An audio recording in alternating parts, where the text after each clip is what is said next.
Há muito, muito tempo atrás, num tempo muito, muito distante, existiam as obras de arte, os filmes, as pinturas, as exposições, os espetáculos de dança, que eram exibidos em grande frequência em espaços fechados, salas de cinema, galerias de arte. O público, nós, pessoas comuns, podia comprar ingressos para viver essas experiências artísticas, para ter contato com essas obras. Jornais e revistas cumpriam o papel de informar para as pessoas o que estava acontecendo, qual filme estava passando, o que era mais ou menos relevante e, principalmente, onde você deveria gastar o seu rico dinheirinho. O crítico de cinema escrevia suas avaliações nos veículos de mídia, informando para as pessoas o que era bom e o que era ruim, quais eram os filmes bons e quais eram os filmes ruins. E era assim, nesse tempo tão distante, que nós, pessoas comuns, decidimos como que a gente consumiria arte. Hoje, tudo mudou. Hoje, a arte está dentro das nossas casas, nos nossos dispositivos móveis. Elas estão acessíveis a pouquíssimos cliques. Tudo está disponível o tempo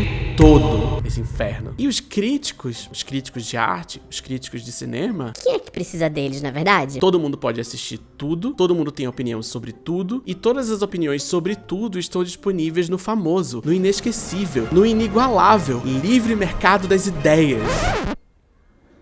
É claro que você sabe que nada do que eu falei aqui é verdade, né? Mas talvez fragmentos dessa historinha sejam reconhecíveis de alguma forma. Em especial essa parte aí que eu falei que tudo estava disponível o tempo todo e que todas as esquinas da internet estão tomadas por críticas e todo tipo de opinião. O crítico no sentido tradicional da palavra ainda existe, ainda resiste, mas é um ofício com muito menos prestígio hoje em dia, justamente por causa dessa forma acelerada, imediata, ininterrupta como as informações, o conhecimento e a cultura circulam nos dias de hoje. Partindo desse ponto, tudo isso significa que a crítica morreu ou que todo mundo virou crítico? Nesse vídeo eu vou tentar responder essa e mais umas outras perguntas que o pessoal me mandou através da internet. Além desse tema, a gente vai conversar um pouco também sobre a relação entre novela brasileira e cinema brasileiro, sobre o fim da autoria no contexto do streaming e, claro, como eu poderia esquecer, a diferença entre arte e pornografia. Eu posso falar essa palavra na internet? Eu não sei mais. Eu só sei que são assuntos extremamente pertinentes e extremamente relevantes e a gente vai falar sobre eles aqui, a partir de agora. Olá, meu nome é Thiago e hoje a gente vai falar sobre todos os piores assuntos do mundo. Alguns dias atrás, quer dizer, algumas semanas atrás, talvez até mais de um mês atrás, eu abri uma caixinha de perguntas aqui no YouTube. O pessoal me perguntou várias coisas muito interessantes, adoraria responder tudo, mas eu sou um só. E o motivo de eu ter demorado tanto pra agrupar essas perguntas e finalmente responder essas perguntas no vídeo é porque eu tô cansado. Eu gosto de fazer esses vídeos respondendo perguntas porque com eles eu me sinto um pouquinho mais próximo da audiência, mas o engajamento desses vídeos costuma ser um pouquinho menor do que os outros, então eu sempre fico meio assim, será que eu faço agora, será que eu faço depois, será que eu pego essa pergunta e faço um vídeo só? Ao mesmo tempo que tem essa questão do engajamento, que tem muito a ver com a mudança de assunto no decorrer do vídeo, então às vezes a pessoa tá mais interessada em uma questão específica e aí nas outras ela vai embora, como eu falei, um momento de conexão com a audiência, né? Então acaba sendo frutífero também nesse sentido. É meio contraditório, mas é isso, estamos aqui, não vou desistir, não vou parar de fazer, mas é legal dar um intervalo um pouquinho mais longo de vez em quando. E nesse vídeo aqui, eu trouxe uma série de perguntas que passam por discussões sobre a indústria do audiovisual, trazem uma discussão sobre a estética, no sentido de estilo, no sentido de gêneros, narrativos do audiovisual, que são as discussões que eu gosto de trazer aqui. São temas interessantes, são temas importantes, são temas que têm tudo a ver com a discussão sobre cultura e sobre o audiovisual. Para trazer esses assuntos aqui para vocês, esse vídeo foi feito em parceria com a EBAC, a Escola Britânica de Artes Criativas e Tecnologias, que tá patrocinando esse vídeo e que oferece para mim, para você, para todo mundo que tá interessado na área, vários cursos de audiovisual. E dentro dessa vertical de audiovisual da EBAC, você encontra cursos de roteiro, edição de filmes, direção de cinema, TV, publicidade e mídias digitais e vários outros. E além de trazer esse cardápio de oportunidades, eu trago também uma ótima notícia. Ainda é Black Friday. E nessa Black Friday, a EBAC tá com dois grandes lançamentos, o EBAC Pass e o EBAC Pass Carreiras. São pacotes completos que oferecem até 20 cursos inteirinhos por um preço só. Ou seja, praticamente pelo valor de um curso, você pode desbravar diversas áreas e diversas oportunidades de expandir o seu conhecimento e, claro, de se inserir no mercado de trabalho com todo o suporte de uma instituição inovadora e conectada com o que tem de mais avançado em educação online. A EBAC oferece mais de 150 cursos, tudo na plataforma própria de ensino em áreas como TI, dados, audiovisual, e além disso tem 2 pós-graduações reconhecidas pelo MEC. E além das promoções de Black Friday, você pode usar também o meu cupom 300Thiago para catar um descontão de R$300 em qualquer curso da EBAC. Pega o link aqui na descrição do vídeo ou aponta o seu lindo dispositivo para esse QR Code que está aparecendo aqui na tela e aproveita. E agora de volta para as perguntas. Uma pessoa chamada Teco Fu me perguntou o seguinte: por que telenovelas são tão, entre aspas, melhores que filmes nacionais? Epa, calma lá que não é assim não. E dá pra gente problematizar essa pergunta de diferentes maneiras. Primeiramente, melhor em que sentido? Qual critério? Audiência, capilaridade, rigor técnico, linguagem, a presença de Bela Campos? Porque assim, quem realmente faz novela no Brasil, tem um domínio sobre novela no Brasil, é o maior conglomerado de mídia da América Latina. Uma empresa gigante que consolidou esse formato no Brasil, o lugar onde os maiores profissionais desse formato trabalharam ou ainda trabalham e que em muitos sentidos definiram o que é que a gente chama de novela, quais são as características de uma novela. Pessoas, profissionais, setores que tiveram acesso a todo tipo de recurso, estrutura, tempo para desenvolver esse formato, para desenvolver o que a gente entende como novela hoje. É claro que a audiência de novela já não é mais o que um dia foi, mas mesmo levando isso em consideração, a gente tá falando de uma capilaridade que nenhum outro veículo consegue ter no Brasil, que nenhum veículo consegue sequer chegar perto de conseguir. Qualquer esquina, qualquer buraco do Brasil tem uma televisãozinha ligada na Globo. Ache bom ou ache ruim? É meio ruim, mas beleza. Enquanto isso, o Brasil tem 3.509 salas de cinema, segundo o relatório do Ministério da Cultura de janeiro desse ano. 3.509 salas no Brasil inteiro. E a gente sabe que essas salas estão concentradas no estado de São Paulo, que tem ao todo um pouco mais de 1.000 salas de cinema. Esse número é do Observatório de Cinema e do Audiovisual e do IBGE. Ou seja, quase 1/3 das salas de cinema do Brasil estão no estado de São Paulo. Em Pernambuco, por exemplo, são 118. O estado inteiro. Olha a diferença. E nesse contexto a gente comemora, é um recorde, quando um filme como O Agente Secreto estreia em 700 dessas 3.500 e poucas salas. Cerca de 20% do parque exibidor do país estava exibindo um filme brasileiro no final de semana de estreia. Um filme que está fazendo grande barulho internacional, que tem possibilidade de ser indicado ao Oscar. Um filme que, a duras penas, conseguiu se tornar uma pauta, um assunto no Brasil. E isso é um recorde, é uma grande exceção. A maioria dos filmes brasileiros não consegue ter nada sequer próximo disso. Sem falar nas dificuldades de se fazer filme no Brasil, diante de todos os problemas que o audiovisual brasileiro vem tendo nos últimos 9 a 10 anos e que tá se encaminhando para ter nos próximos anos, se a gente continuar nesse processo de entregar tudo pro streaming. Sem falar nos problemas que são anteriores a esse período e que, se eu começar a falar aqui, a gente não termina nunca. Além de tudo isso, a gente tá falando também de formatos que são bem diferentes, que possuem linguagens distintas. De uma forma geral, bem geral, uma novela é melhor em ser uma novela e um filme é melhor em ser um filme, assim como um livro é melhor em ser um livro. Existem intersecções entre novela e cinema, porque a gente tá falando de 2 produtos audiovisuais, mas as diferenças são imensas. Dentre muitas dessas diferenças, um filme só é assistido depois que ele tá pronto, e acabou. Uma novela continua sendo escrita, gravada, montada, enquanto ela tá sendo exibida, enquanto o público tá ali decidindo se gosta ou não. Tem capítulo novo de novela todo santo dia, exceto domingo. Imagina você produzir um bagulho que é 200 capítulos de 1 hora todo dia, pro Brasil inteiro assistir. É uma dimensão tão grande que eu acho que só sabe mesmo quem vive. Não que eu esteja dizendo que fazer filme é mais fácil, muito longe disso. As dificuldades são outras e vão variar de filme pra filme. E tem mais, calamidade pública. Basicamente, quem faz novela no Brasil é uma empresa. Mas a Record também faz. Galera, Mas a HBO também fez e também vai fazer. galera, vamos falar sério? Adultos conversando na sala. Quem faz novela é a Globo. Não tô dizendo que eu acho isso bom ou que eu acho isso ruim. Eu tô encarando os fatos. E mesmo se a gente contabilizar todos os horários, a gente vai ter uma média ali de 5 a 6 novelas por ano, que é muita coisa considerando o tamanho do bagulho, né? 250 capítulos, 1 hora cada dia e tudo mais. Com essa transição pro digital, a gente tá no meio de um processo onde novos formatos estão sendo implementados e testados. Beleza. Mas de uma forma geral, é isso. No Brasil, por outro lado, a gente tem uma média aí de 150, 200 filmes por ano. Esse número varia e diminuiu muito em governos passados.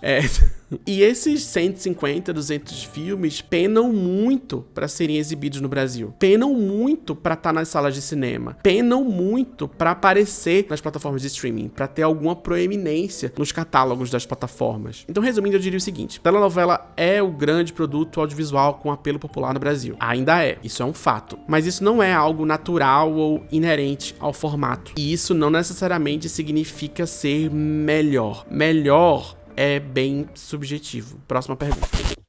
A próxima pergunta veio de uma pessoa que preferiu não se identificar. Ela me mandou um relato enorme e pediu para que eu não contasse esse relato inteiro. Então eu vou dar uma pincelada aqui nessa pergunta. Eu vou ler só uma parte dela, o suficiente pra gente conseguir identificar qual é o problema e como responder esse problema. Então ela me mandou o seguinte: sou roteirista e tenho pensado muito sobre como os streamings vêm sequestrando a nossa autoria, tentando tomar posse justamente daquilo que é mais valioso no desenvolvimento, as ideias originais. E aí ela contou um relato enorme sobre uma situação que aconteceu com ela, mas eu infelizmente não vou poder ler pra vocês. E aí a pergunta dela é a seguinte: faz sentido pra você essa sensação de que está acontecendo um verdadeiro sequestro da autoria?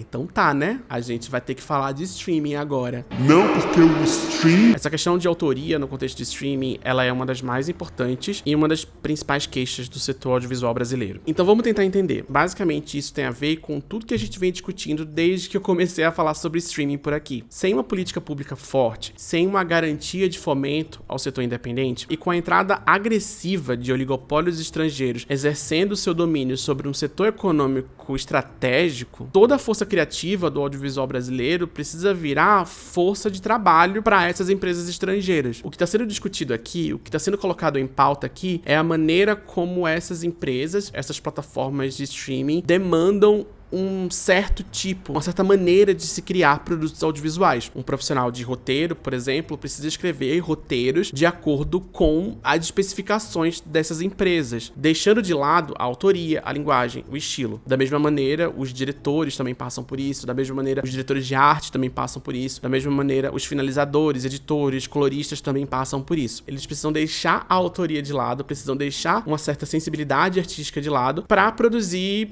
pro algoritmo. E isso é uma queixa constante de muitos profissionais que trabalham com isso. E veja, por um lado, uma corporação privada tem o direito de produzir e de contratar profissionais de acordo com o seu próprio modelo de negócios.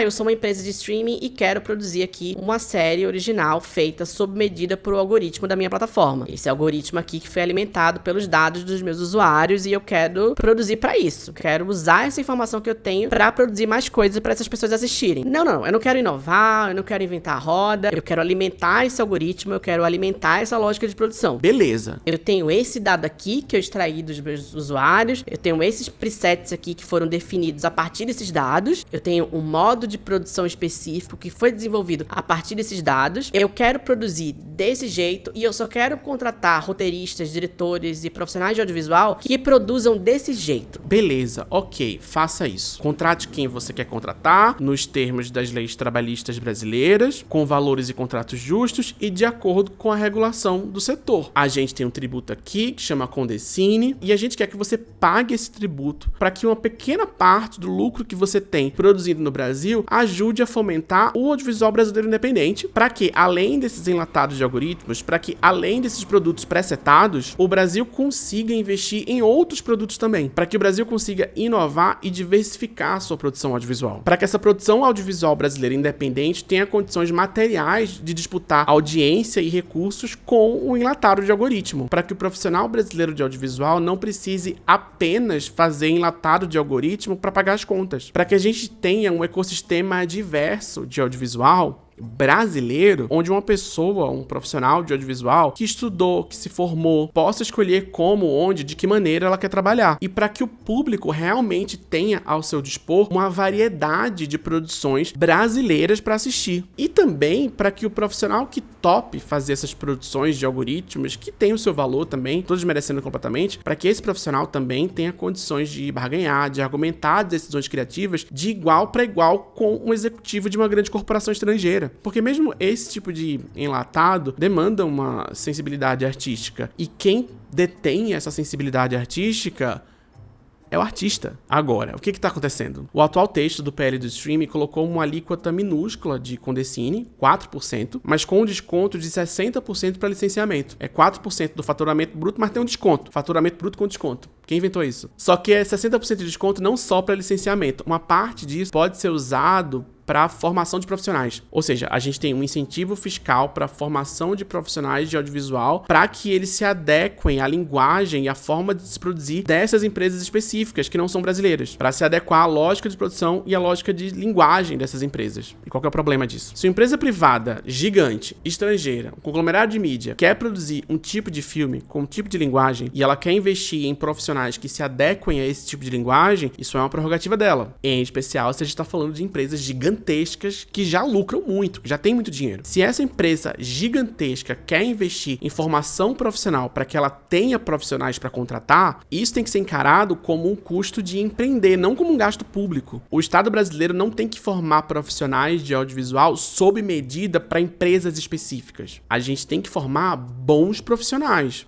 críticos com capacidade de se adequar ao mercado privado e às exigências de empresas estrangeiras, se assim esse profissional preferir. Mas a questão nem é só essa. O Fundo Setorial de Audiovisual existe e foi formulado para fomentar o cinema independente, para fomentar a inovação, para diversificar a produção e para empregar profissionais de diferentes regiões do Brasil, para que a gente possa ter profissionais de audiovisual trabalhando em todas as regiões do Brasil. Distorcer isso a favor de empresas estrangeiras é um passo muito grande em direção ao fim de uma linguagem audiovisual genuinamente brasileira, uma linguagem audiovisual que genuinamente se conecta com as pessoas brasileiras, com o povo brasileiro. Aí você pode argumentar pra mim, falar pra mim que o cinema brasileiro hoje, o cinema independente hoje, já não se conecta com o cinema brasileiro. E aí eu devolvo a pergunta pra você. Não se conecta por quê? Quais são as barreiras que impedem que esses filmes sejam assistidos? Porque a gente produz 150, 200 filmes por ano. E ainda que você faça uma análise qualitativa desses filmes, que você possa dizer assim, mas esses filmes não prestam. Então quer dizer que pra melhorar a qualidade dos filmes, a gente tem que entregar tudo pra empresa estrangeira, para executivo estrangeiro decidir onde bota dinheiro e onde não bota dinheiro, aí realmente é complicado, né? Aí acabou a autoria mesmo. A autoria é cineasta de aplicativo e cinema de algoritmo. Esse que é o problema. Me exaltei um pouco na resposta? Talvez, mas eu ando bastante exaltado sobre esse assunto. Próxima pergunta. A próxima pergunta que me mandou foi a Beatriz. Ela falou assim: tem um volume enorme de pessoas falando e opinando sobre livros, filmes e séries na internet, e eu vejo que muitas vezes a análise se baseia apenas no gostar. Como se forma um crítico de mídia e como se avalia a competência de um crítico de mídia? Eu não sei responder essa pergunta, mas acho que vale a gente conversar sobre o assunto e eu vou tentar direcionar a discussão para um lugar onde eu consiga falar algo interessante. Então vamos lá. Essa é uma pergunta difícil porque existe longa, vasta literatura sobre o papel da crítica na mídia, na cultura, na arte e até na economia, de certa forma. Se a gente pensar no profissional da crítica, em alguém que exerce o ofício da crítica, como alguém que está inserido na engrenagem da indústria cultural. E isso envolve uma série de contradições. Eu acho que no senso comum existe um entendimento do crítico como esse mediador entre o público e a arte. Alguém que revela alguma coisa sobre a obra, alguém que contextualiza a obra, alguém que explica, que decodifica, que contextualiza, ou até alguém que tá ali como uma espécie de guia de consumo, alguém que diz pra você se vale a pena ou não gastar o preço do ingresso, ou em termos mais contemporâneos, onde você deve ou não investir sua atenção. E aí vai ter gente que coloca esse gênero textual justamente como isso, né? Como um gênero textual, com suas próprias ferramentas e atributos, como uma forma de pensamento criativo, como uma maneira de construir discurso, ou ao menos que tudo isso aí está no campo de possibilidades. Eu acho que tá. Eu acho que é importante pensar na crítica como algo que não tá separado da cultura, até porque não existe nada separado da cultura. Então, a meu ver, os processos de formação de críticos devem passar por algumas dessas discussões. A Susan Sontag costumava falar sobre o exercício da crítica como uma experiência estética e sensorial. E se você tem acompanhado meus vídeos nos últimos, 2 anos, talvez você já tenha percebido que eu me identifico com essa perspectiva. Mas eu também gosto da ideia de olhar opositor, que é proposta pela Bell Hooks, que é uma ideia de enfrentamento ao olhar hegemônico. Eu gosto de como a Laura Mulvey fala que o cinema, que a linguagem cinematográfica em si, carrega uma série de olhares naturalizados e que é papel da crítica desnaturalizar isso. Eu gosto dessa ideia da crítica como um confronto, tanto numa escala maior, né, dos olhares e dos discursos, como na premissa de colocar a obra em crise, que é como falava o Jean-Claude Bernardet. Eu não me considero crítico crítico, no sentido tradicional da palavra. Eu não me entendo como uma pessoa que exerce o ofício da crítica, mas eu acho que eu tangencio a crítica e eu leio críticos e eu gosto de ler sobre o exercício da crítica. E aí, dentro das minhas limitações nesse sentido, eu me identifico com algumas dessas perspectivas. Eu não acho que elas são necessariamente melhores do que outras perspectivas, mas eu gosto delas. Eu gosto de trabalhar com esses prismas. E geralmente são esses prismas que eu uso pra comentar cultura por aqui, ou em outros lugares também. E eu acho que são caminhos legais pra se pensar sobre esse assunto, mas como eu disse, é uma discussão muito maior do que o que cabe aqui. Mas já que estamos falando sobre isso,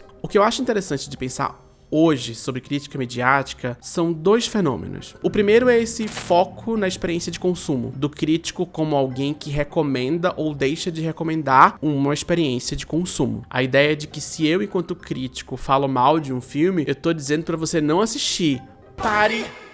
Não assista. Foi meio Pânico na TV isso, né? Eu tô me referindo mais a essa crítica com cara de review de aplicativo. Adorei o restaurante, atendimento excelente, refeições muito bem servidas e um ótimo custo-benefício. 5 estrelas. Em vez de construir discurso ou de pensar ideias a partir da obra, a gente vai ter uma perspectiva mais descritiva, onde se apontam características e atributos, ou se uma cena X acrescentou alguma coisa ao plot ou não, ou se a mensagem do filme realmente foi passada. Algo nesse sentido, sabe? Meio setorizado, meio utilitarista. Parece que o filme é uma refeição onde você avalia item por item. Fotografia, montagem, atuação, temas, mensagem. E aí esse tipo de profissional, ou melhor dizendo, essa maneira de exercer o ofício, acaba se inserindo muito bem no contexto da indústria contemporânea, justamente por causa da relação desse tipo de crítica com o consumo. É uma pessoa te dizendo se vale a pena ou não assistir um filme, se vale a pena ou não consumir um produto. E a própria crítica também se tornando um produto que vai ser vendido. É um asset de mercado. E veja, seria hipocrisia da minha parte cuspir no prato que eu já comi algumas vezes. Existe lugar para essa forma de exercer o ofício, e eu não tô aqui para julgar o ganha-pão de seu ninguém. O que eu tô tentando demonstrar aqui são os freios e incentivos por trás da maior difusão de um determinado tipo de crítica. E isso vale para vários outros gêneros textuais também. Por que alguns textos e análises circulam mais do que outros? É simplesmente por causa do algoritmo? É porque os vídeos têm um gancho legal nos primeiros 3 segundos? É porque ninguém mais gosta de ler texto escrito? É porque alguns tipos de conteúdo são mais palatáveis? Ou tem algo maior por trás de tudo isso? Tem, né? O que me leva pro segundo ponto, que parte da ideia do crítico como mediador. Então imagina esse animal, um crítico de cinema. Que horror! Esse crítico muitas vezes é visto como um mediador, como alguém que assistiu muitos filmes, que leu muito sobre cinema e que sabe reconhecer um bom filme quando tá diante dele. Aquele cara, sabe? Um estranho animal. Ou ao menos essa imagem estereotipada que se construiu sobre ele nos últimos anos e que se estende à cinefilia como um todo. A cinefilia. É um estereótipo que eu até entendo que existe, porque não é difícil encontrar esse tipo de pessoa por aí, mas que é interessante de perceber que ele ganha força no contexto de rede social, no momento histórico em que, em tese, você não precisa mais que alguém te diga o que vale a pena ou não assistir. Ou ao menos que a pessoa que cumpre essa função, ela não tá mais nesse pedestal. Não é mais alguém que tá dentro de algum grande jornal, de alguma grande revista, ou de algum grande local de prestígio. É alguém comum, como eu e você, mais ou menos comum, um usuário de plataformas, como eu e você, uma pessoa autêntica, real, uma espécie de influencer de gosto. E eu vejo isso como parte de um fenômeno que a autora Anna Kourblou chama de imediatez, nesse livro aqui, ó. Imediatez ou o estilo do capitalismo tardio demais. Esse livro é bem interessante. E ela usa esse termo não necessariamente no sentido de velocidade, mas sim como o colapso da mediação. Ou seja, a recusa da distância, da representação, da reflexão e uma hipervalorização da presença direta, da imersão, da intensidade, da autoexpressão e de uma suposta verdade pessoal. Isso é um resultado de processos históricos, isso é um resultado das transformações das formas de circulação de mercadoria, cultura, conhecimento, informação. Assim como água, petróleo e informação precisam circular ininterruptamente, a mesma coisa acontece com cultura, com conhecimento, com arte e com símbolos culturais. Então imagina, por exemplo, essa coisa da exposição imersiva, a presença do artista, né, da Marina Abramovic, por exemplo, o artista está presente. É isso, mas é também o scroll automático das plataformas de vídeo, é a Netflix colocando automaticamente um episódio depois do outro, é um genocídio transmitido ao vivo 24 horas por dia, é a eterna inundação de conteúdo que aparece nas nossas vidas o tempo inteiro. Nesse sentido, a própria crítica acaba sendo absorvida pela lógica da circulação ininterrupta, porque o que ganha valor é justamente essa presença constante, é você comentar tudo o que está acontecendo o tempo inteiro,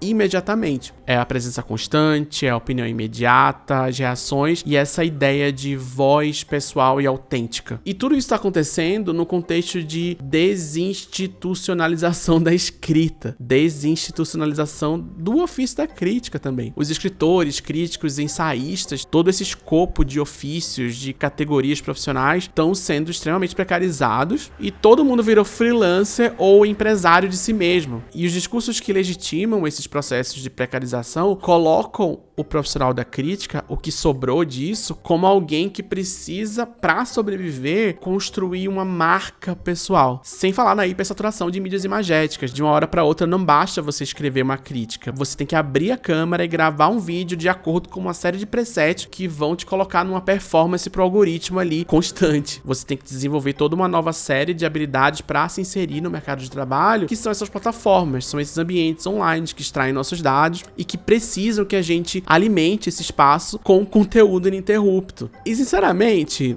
culpado. Várias dessas coisas que eu descrevi aqui se aplicam a mim. Mesmo eu fazendo esse esforço consciente de diminuir o ritmo, de valorizar reflexões mais lentas, de demorar um pouquinho mais antes de abrir a câmera e começar a falar, de, em alguma medida, segurar um pouco esse impulso de me inserir nessa lógica de circulação ininterrupta. Mas a questão é que tudo isso é muito maior do que eu, do que você, do que a Isabela Boscov. É a lógica de produção e circulação. Eu não posso demorar 3 meses pra fazer um vídeo, senão não tem trabalho. Se não tem trabalho, não tem dinheiro. Se não tem dinheiro, eu não pago um aluguel. Se eu não pago um aluguel, eu não tenho onde morar. Se eu não tenho onde morar, eu vou morar na rua. Isso é tudo muito intenso hoje. E aí, o que a gente faz com isso? Eu não sei. Aliás, eu nem terminei de ler esse livro ainda. Eu tô gostando demais. Tá sendo uma tarefinha de casa pra mim. Tem um monte de anotação. É um ótimo livro. Eu recomendo bastante pra quem se interessa em discutir mídia por essa perspectiva mais material, considerando a forma como a gente produz e a forma como cultura e mercadoria circulam no mundo de hoje. É ótimo. Próxima pergunta. A próxima pergunta eu fiquei meio assim de responder porque envolve uma palavra que eu não sei se eu posso falar aqui no vídeo, mas eu vou porque eu acho que a discussão é interessante. Então a pergunta foi o seguinte, o Laércio me mandou assim: filmes com a palavra P podem ser artísticos? Será que se eu falar essa palavra em voz alta o vídeo vai ficar restrito ou algo assim? Olha o problema que eu tenho, gente. Mas vamos lá, né? Vamos ver o que dá pra fazer. E vamos começar de uma premissa básica, né? A premissa básica é: não existe uma diferença discernível entre arte e essa palavrinha aí que começa com a letra P e que termina com grafia. E entenda que quando eu falo isso, que quando eu falo dessa palavra que começa com a letra P, eu não tô necessariamente falando da indústria por trás dessa palavra. Essas duas coisas, a coisa e a indústria por trás da coisa, não são sinônimos. Os termos não são intercambiáveis. Tem muito a ser criticado nessa indústria, uma série de práticas exploratórias e abusivas, mas que não são restritas a essa indústria. São práticas que acontecem também, olha só, na indústria cinematográfica tradicional. Ou seja, nada disso é inerente ao espectro da grafia como um todo. Até porque, novamente, a grafia não é uma categoria hermeticamente separada da arte ou de qualquer outra coisa. No ensaio chamado A Imaginação Gráfica, a Susan Sontag usa esse termo para descrever uma forma de pensamento artístico e criativo que tensiona os limites da experiência humana. E aí nesse texto ela faz uma investigação profunda, histórica, crítica sobre diferentes obras que borram os limites entre uma suposta arte genuína e a safadeza. A ideia que ela propõe é que não existe uma linha hermética que separa uma coisa da outra, mas que o que a gente entende como safadeza, vulgaridade, devassidão é a própria fronteira em si. As disputas de poder e as transformações sociais vão tensionar o lugar onde essa fronteira fica. E a palavra fronteira é bem interessante da gente usar aqui, porque eu acho que a analogia com mapas e nações podem trazer uns insights bem legais. Pensa no mapa de um país, nas linhas que dizem o que tá dentro e o que tá fora de uma nação. Na linha que diz que o que tá dentro dela é uma nação, com as suas leis, com as suas práticas, seus documentos legais, suas instituições, e o que tá fora é outra coisa. Essas linhas não são naturais, eu imagino que você saiba. Elas são arbitrárias, elas são produtos de negociações, disputas e processos históricos. Elas podem até coincidir com montanhas ou rios, mas a separação institucional e cultural é artificial. E às vezes os povos que habitam esses espaços estão ok com as linhas do jeito que elas estão, ou eles foram domesticados, violentados, exterminados até se conformarem com o atual desenho dos territórios. Ou eles estão tensionando de volta, reivindicando as linhas de um jeito que seja melhor para eles, que seja mais emancipatório para eles. Ou brigando por algo ainda mais radical, que seria a completa erradicação das linhas. Coisas mais estranhas já aconteceram. Do que eu tava falando mesmo? Enfim, essa conversa toda me lembrou de um filme que eu gosto muito. É o Short Bus, de 2006, dirigido pelo John Cameron Mitchell, que é o mesmo do Hedwig, que eu também gosto muito. Esse filme se passa em Nova York e conta a história de um grupo de pessoas que se reúnem num clube noturno chamado Short Bus. E a trama contorna de diversas maneiras as vidas sexuais dessas pessoas e a forma como elas se conectam dentro de um contexto político conturbado que é a Nova York pós 11 de setembro. E esse filme, ele tem várias cenas de sexo. É muito pinto, muito peito e muito cu. E quando eu assisti ele pela primeira vez, lá em 2006, eu tinha 20 anos de idade, faço os cálculos aí, e muito menos repertório de cinema do que eu tenho hoje, óbvio. Em 20 anos eu assisti muitos filmes. E eu fiquei muito chocado com as cenas de sexo. E eu não fiquei chocado, passado, no sentido negativo. Eu não deixei de gostar do filme. Na verdade, eu gostei muito, me marcou muito. O negócio é que foi a primeira vez que eu tive contato com algo assim. Um filme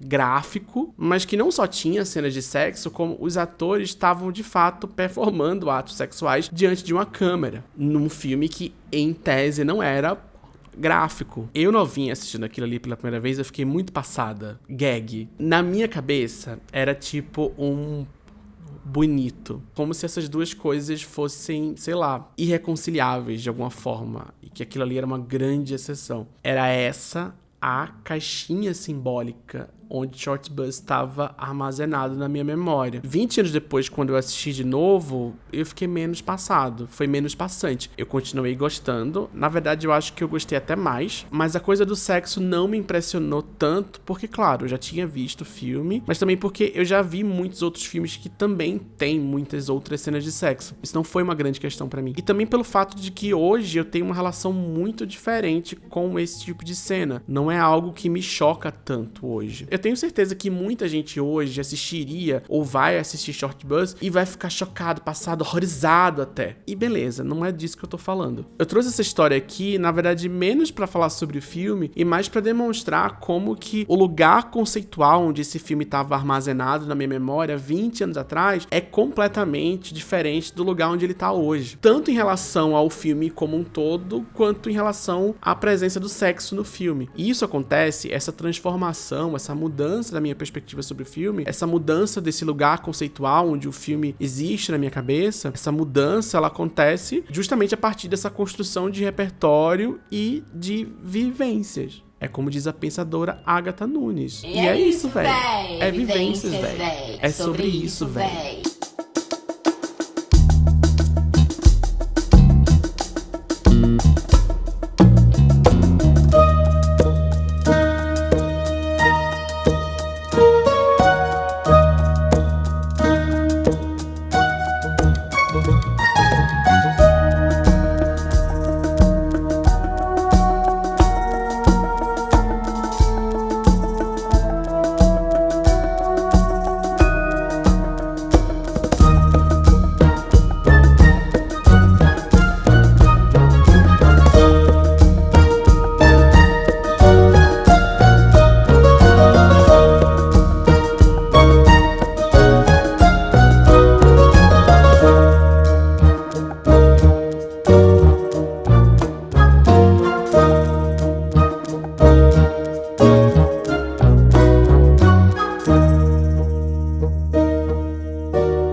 Passando de volta aqui pra lembrar que esse canal é majoritariamente financiado a partir de financiamento coletivo. Se você acha legal, se você gosta, se você entende a importância das discussões que a gente traz aqui, se você acha que eu devo continuar produzindo vídeos, a melhor forma de garantir isso é dando a sua contribuição lá no Apoia-se. É por causa do Apoia-se que eu me sinto seguro de abordar alguns desses temas mais espinhosos que eu trago aqui nesse canal, sem o medo de qualquer tipo de represália, sem o medo de, sei lá, perder contratos ou de não conseguir mais produzir vídeos. Se você acha que isso é importante, se você acha que tudo isso aqui que a gente tá falando tem o seu valor, tem a sua importância, considere deixar o seu apoio lá. Eu entendo que nem todo mundo tem condição de fazer isso e beleza, faz parte. Mas se você quer, se você acha interessante, deixa lá o seu apoio. Se você tá sem dinheiro e quer apoiar do mesmo jeito, deixa um comentário aqui no vídeo, divulga esse vídeo, manda esse vídeo pras pessoas, fala do meu canal pras pessoas, posta o link do meu vídeo onde você quiser postar, dá RT, posta o vídeo da gente,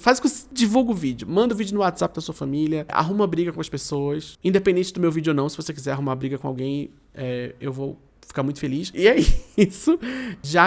Desde já, eu já sou muito grato a todo mundo que apoia o canal. Eu fico muito feliz quando eu vejo essa listinha de nomes aqui nos créditos. É uma lista, tem um tamanho considerável, é muito bacana. Eu fico muito feliz quando eu vejo essa lista aqui na hora dos créditos. É uma coisa que me dá muita satisfação. É uma coisa que me deixa muito feliz saber que tem essa galera aqui que apoia o canal, que acha legal e que mantém isso aqui funcionando. Muito obrigado e até o próximo vídeo.